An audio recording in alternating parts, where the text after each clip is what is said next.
On the outside, the LaLaurie Mansion looks almost too beautiful to be in the French Quarter. But the stories in these walls are far worse than the hauntings inside. And what should be a memorial has become a spectacle. An elegant wound on Royal Street is a structure 3 stories tall. The lore is centered around Delphine LaLaurie, but she is not the plot. Her victims were. Or should I say, are. She was born into Creole wealth in 1787. This third marriage paired her up with Louis LaLaurie, a physician. In 1831, she purchased this property. In April of 1834, a fire broke out in the mansion's kitchen. Firefighters arrived and forced open the attic where they found a scene that they could not even describe in detail. They literally said that it was too indecent and too horrible. Enslaved people have been starved, beaten, shackled to the walls, mutilated, and surgically experimented on. Some were said to have had limbs broken and reset at grotesque angles. Others had iron collars with the spikes inward. At least one person had their mouth sewn shut. There are people that say a few of these claims are exaggerated, but the torture is not disputed. Local papers all confirmed extreme human cruelty at an unimaginable scale. New Orleans residents stormed the house the next day, but LaLaurie had already left.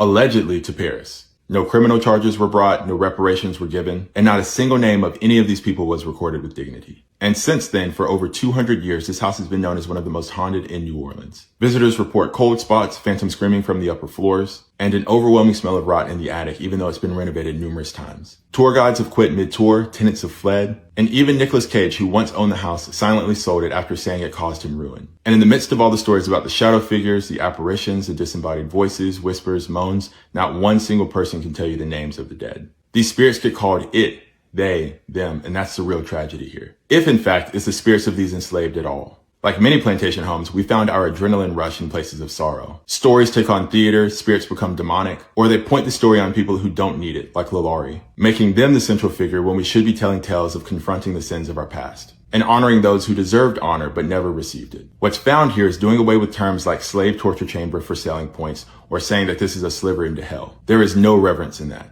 The pain of the people who had to work here was not demonic. And if this truly was a sliver to hell, it's because it's a mirror to our own history. It should be important to us that places like this are not just for our entertainment, and that the experiences here could just be memories. Memories of people whose names were forgotten. Memories of people who truly just wanted salvation. Memories that should not be misrepresented to drive a storyline. And memories that should remind us that evil doesn't manifest as the victim, but the perpetrator. So when you look at these places and when you visit them, you should always assume that there is more to the story. And the way that we retell them is on us.